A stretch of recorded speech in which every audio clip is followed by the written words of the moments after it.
싱글의 시대가 오고 있다. 노후에요, 혼자 살게 되는 이유가 세 가지가 있습니다. 사별, 생애 미혼, 이혼이죠. 옛날에 우리 세대는 왜 다들 결혼들을 했을까? 그때는 결혼을 하면 부모 밑에 있을 때보다 좋아질 확률이 높거든요. 한방에 형제 우르고 살다가 결혼하면 새방 살려도 단둘이 삽니다. 이불도 새 거고. 그런데 요즘 젊은 애들이 결혼해가지고요, 부모 밑에 있을 때보다 좋아질 확률이 거의 없거든요. 나중에 후회하지 마시고 이놈들이 고등학교만 졸업하면 그냥 무조건 내쫓아가지고 불편하게 만들어야 돼요. 안 나가려면 돈을 받든지. 안녕하십니까. 행복백세 자산관리연구회 대표를 맡고 있는 강창입니다. 이 시간에는 앞으로 노후에 혼자 사는 노후가 기다리고 있는데 어떻게 살아야 될 건가, 또 혼자 사는 노후를 가능하면 줄이기 위해서 부부 화목 문제를 어떻게 생각해 볼 건가, 이런 얘기를 좀 하도록 하겠습니다. 백세 인생이 꿈이 아닙니다. 우리는요, 평균 수명에서 지금 내 나이 뺀 만큼 앞으로 더 살겠지, 이렇게 계산하시는 분들이 많은데요. 지금 우리나라 평균 수명이 83.6세인데 거기서 지금 저 같으면 76세니까 빼면 남은 만큼만 살겠지, 그렇게 계산하시는데 노후 준비는 그렇게 하면 안 되거든요. 5명 중에 1명이 살아남는 연령, 그걸 20% 생존 확률 연령이라고 합니다. 1980년생, 금년에 만 43세, 이분들 5명 중에 1명이 살아남는 20% 생존 확률 연령이 남성이 100살, 여성은 102살이랍니다. 그러니까 일단 여기 100살, 102살을 까지 산다고 준비를 하고 그 전에 먼저 떠나면 그만이고, 그렇게 살더라도 준비를 할 수가 있다는 겁니다. 자, 근데 문제는요, 오래 사는 건 좋은데 혼자 또 오래 살게 되는 노후가 기다리고 있다는 겁니다. 싱글의 시대가 오고 있다. 노후에요, 혼자 살게 되는 이유가 세 가지가 있습니다. 첫째가 사별입니다. 둘째가 결혼 안 하고 나이 드는 생애 미혼. 그다음에 세 번째가 이혼입니다. 사별, 생애 미혼, 이혼이죠. 그러면 사별을 먼저 보겠습니다. 2020년 말 현재요, 우리나라 50세 이상 남성 중에 부인이 먼저 떠나고 혼자 된 분이 45만 2천 명이었답니다. 근데요, 여성분들은 남편이 먼저 떠나고 혼자 된 분이 269만 6천 명. 남성의 6배입니다. 지금요, 70세 이상 혼자 사는 노인의 78%가 여성이거든요. 어떻게 보면 혼자 사는 노후는 여성분들의 문제라고 할 수가 있어요. 자, 남성들은요, 부인 먼저 떠난 뒤에 혼자 남아서 9년에서 10년쯤 살다 세상 트는데 여성분들은 15년에서 16년 징그럽게 혼자 남아 살아야 돼요. 이게 싫으면 어떻게 하면 되는가? 연하의 남자와 결혼하면 됩니다. 그래서 작년에 결혼하는 백상 중에서 초혼인 경우에는요, 19쌍이 연하의 남자와 결혼했다는 거예요. 그러니까 요즘 젊은 여성들은 다 통박 있는 거지요. 몇 년 전인가 축구선수 기성용, 한혜진 결혼하는 거 보셨죠? 8년 전합니다. 그렇게 하셔야 돼요. 근데 이미 결혼하신 분들은 뒤늦게 물릴 수도 없고 어떻게 하시겠습니까? 준비나 단단히 하는 수밖에. 정상적으로 결혼을 살아도 이렇게 혼자 남아 사는 기한이 긴데요. 요즘 또 뭐가 문제냐? 이 결혼들 안 하잖아요. 50살까지 결혼 한 번도 안 하는 사람을 생애 미혼, 평생 미혼이라고 하거든요. 이 평생 미혼율이요, 1980년도만 해도 남자가 0.4%, 여자가 0.3%. 그때는 결혼하는 사람이 거의 없었거든요. 근데 2020년에는요, 남자가 16.8%, 여자가 7.6%로 늘어났어요. 놀란 건 이웃나라 일본입니다. 일본 남자의 26.7%, 일본 여자의 17.5%. 그러니까 50살까지 결혼 한 번도 안 한 사람이래요. 근데 뭐가 좋은 거라고 우리가 지금 일본을 열심히 따라가고 있거든요. 그래서 2040년이 되면요, 우리나라도 남자는 38%, 여자는 25%가 결혼 한 번도 안 하고 갈 거라, 그런 예측 자료도 있어요. 자, 내 아들이, 내 딸이 그 안에 들어간다 생각해 보셔야죠. 그러면 생각해 봅니다. 옛날에 우리 세대는 왜 다들 결혼들을 했을까? 그때는 결혼을 하면 부모 밑에 있을 때보다 좋아질 확률이 높거든요. 한 방에 형제 우르르 살다가 결혼하면 새 방 살려도 단둘이 삽니다. 이불도 새 거고. 그런데 요즘 젊은 애들이 결혼해가지고요, 부모 밑에 있을 때보다 좋아질 확률이 거의 없거든요. 나중에 후회하지 마시고 이놈들이 고등학교만 졸업하면 그냥 무조건 내쫓아가지고 불편하게 만들어야 돼요. 안 나가려면 돈을 받든지.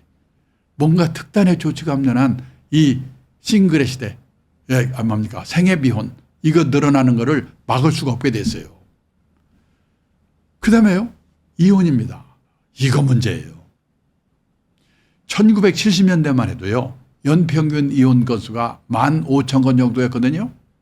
그런데 2021년에는 10만 2천 건. 엄청 늘었어요. 옛날에 우리 어머니 세대들은 결혼해서 실망을 하면 팔자라고 생각하고 희망을 버렸는데 요즘 여성들은 결혼해서 실망을 하면 남편을 버린답니다. 근데 옛날에는 결혼해서 4년 이내에 아이고 실수했구나, 이 신혼이혼의 비율이 높았거든요. 그런데요, 2021년에는 결혼해서 20년 이상 된 소위 말하는 중년 황혼연의 비율이요, 1990년도만 해도 전체 이혼 건수의 5%밖에 안 됐거든요. 그런데 2021년에는 39%. 지금요, 결혼 기간별로 볼 때 비율이 제일 높은 게 중년 황혼연이에요. 이거 조심해야 돼요. 그 2000년 초에 일본에서요, 이 나리다 이혼, 참다가 애들 결혼 딱 시키고 나서 이혼 선포한다고 그래서 나리다 이혼이라고 그랬거든요. 그 황혼연이 늘어나가지고 뭐 신문에 난리가 났었어요. 그래서 저는 일본이 황혼연 대국인 줄 알았거든요. 아니에요. 이혼율 자체가 우리가 일본보다 높아요. 아시아에서 우리가 이혼율이 1등이에요. 그리고 일본은 아직도 신혼연의 비율이 높아가지고 이 중년 황혼연의 비율은요, 전체 이혼 건수의 21% 정도밖에 안 돼요, 일본은. 근데 우리나라는 39%니까 얼마나 많겠습니까? 근데요, 노후에 파산하는 리스크가 5가지가 있거든요. 첫째, 은퇴 창업해가지고 실패하는 리스크예요. 둘째가 뭐냐? 금융사기 당하는 리스크예요. 셋째가 뭐냐? 중대질병 걸려가지고 돈 퍼붓는 건강 리스크. 네 번째가 자식한테 돈 퍼붓는 성인자녀 리스크. 그리고 다섯 번째가 황혼연 리스크예요. 왜? 황혼연 하게 되면 재산을 기본적으로 절반으로 나누기 때문에 잘못하면 파산하는 거예요. 근데 지금 우리나라의 황혼연의 비율이 이렇게 높으니까 이거 보통 문제가 아니에요. 그래서요, 특히 퇴직 후에 부부 화목 문제에 대해서 심각하게 생각을 해보셔야 된다는 겁니다. 자, 그래서요, 지금 일본의 경우에는 65세 이상 노인 중에서 혼자 사는 독거 노인이 742만 명, 전체 노인의 20%. 근데 우리나라는 혼자 사는 노인의 숫자는 아직은 197만 명. 왜? 인구가 일본이 우리의 2.4배거든요. 노인 비율이 일본이 우리의 거의 2배 가까워요. 그러니까 숫자는 197만 명인데 퍼센트로는 21.8%. 벌써 일본보다도 혼자 사는 노인의 비율이 높아졌어요. 그런데요, 앞으로 10몇 년 지나면 우리도 일본처럼 초고령 사회가 될 거거든요. 그때 가면 우리나라도 혼자 사는 노인의 숫자가 얼마나 많아지겠는가. 그래서요, 가족은 해체가 되고 노인 동거, 시골 가보세요. 마을의원에 노인네들 모여 살잖아요. 그 여기서 만난 사람, 취미가 같은 사람이 오히려 가족보다도 더 가까워지는 새로운 유연사회가 형성이 되고 있다는 거예요. 이거는 좋고 나쁘게 문제가 아니라 세상이 이렇게 바뀌고 있는데 나는 앞으로 어떻게 할 건가. 이거 한번 심각하게 생각해 보셔야 된다는 겁니다. 지금 우리나라는요, 인구가 5,100만, 가구 수가 2,100만 가구인데요. 그중에도 젊은 사람 혼자 사는 1인 가구, 독거노인 1인 가구 합쳐서 우리나라도 1인 가구 비율이 가구 원수로 볼 때 제일 높아요. 33%. 근데 유럽 가면 훨씬 높거든요. 스웨덴은 전국 평균 57%, 수도 스톡홀름은 60%, 온 천지가 그냥 혼자 사는 거예요. 그러면요, 스웨덴은 우리보다도 우울하고 불행한 나라일 것 같죠? 근데 스웨덴이 세계에서 7번째로 행복한 나라래요. 왜냐? 혼자 살더라도 연금이 발달돼 있어서 죽을 때까지 먹고 살 걱정이 없는 거예요. 혼자 살더라도 지역사회, 새로운 유연사회에서 외롭지 않게 행복을 찾는 방법을 미리미리 준비했기 때문에 문제는 우리들에게 가고 있는데 나는 앞으로 어떻게 할 건가. 제가 십몇 년 전에 일본에 책방에 가니까 이런 책들이 쫙 깔려 있는 거예요. 혼자 사는 노후에 대해 쓴 책입니다. 그때만 해도요, 참 별로무 책도 다 있네. 이거 사온 거거든요. 근데 이게 일본 얘기가 아니에요. 제가 얼마 전에 책을 한 권 썼는데 이 책이 잘 팔리는가. 시인의 영풍문고로 갔는데요. 한쪽에 화제의 책이라는 코너가 있는데 거기에 혼자 사는 삶에 대한 책이 20권이 쫙 있다니까 우리나라도 깜짝 놀랐어요. 보세요, 문체인가. 혼자 사는 노후 어떻게 대비할 거냐. 혼자 사는 노후 두렵지 않다. 혼자 사는 노후 즐겁게 사는 방법. 남자분들은 마지막 장 잘 보세요. 여자의 활로 남자의 말로. 부부가 같이 살다가요, 나이가 들어서 남편은 혹시 부인이 먼저 돌아가시면 갑자기 심각해진답니다. 그래서 3년 이내에 돌아가실 확률이 높대요. 부인이 돌아가셨는데도 10년 이상 사는 남자는 아주 독한 남자래요. 근데 반대로 여성들은 같이 살다가 남편이 먼저 돌아가시면 의리상 한 달 슬프답니다. 그리고 그 다음부터는 오히려 귀찮은 존재가 없어져 가지고 15년 이상 산다. 이런 책이 지금 일본에서 70만 부, 100만 부씩 팔리고 있고 우리가 뒤따라가고 있어요. 왜 그럴까요? 혼자 오래 사는 노후가 기다리고 있으니까. 자, 그래서요. 누구든지 혼자 될 가능성이 있기 때문에 그때를 대비해서 어떤 준비가 필요한가. 가장 중요한 거는 먹고 살아야 되기 때문에 연금이지요. 두 번째는요. 젊을 때 건강하던 분이 나이가 들어가면서 암에 걸려 심혈관 질환 깜짝깜짝 놀래요. 그래서요. 나이 들기 전에 중대 질병 보험 하나 들어두는 거. 이거 중요합니다. 그리고요.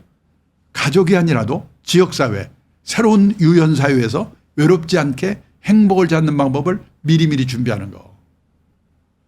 그다음에 대부분의 가정에서 남편 중심의 노후 준비를 하고 있는데 남편 먼저 떠나고 혼자 남아서 십몇 년 살아야 되는 아내분을 배려한 노후 준비를 해야 된다는 거예요. 변호사 한 분이 얼마 전에 80대 중반에 돌아가셨는데요. 옛날에는 변호사가 돌아가시고 나면 여기저기 수임료로 땅 받는 것도 그래갖고 자식들이 무지개 싸우거든요. 근데 그분은 본인 돌아가신 뒤에 봤더니 본인 명의로 돼 있는 게 전화기 한 대밖에 없더래요. 싸울 일 없게 만들었어요.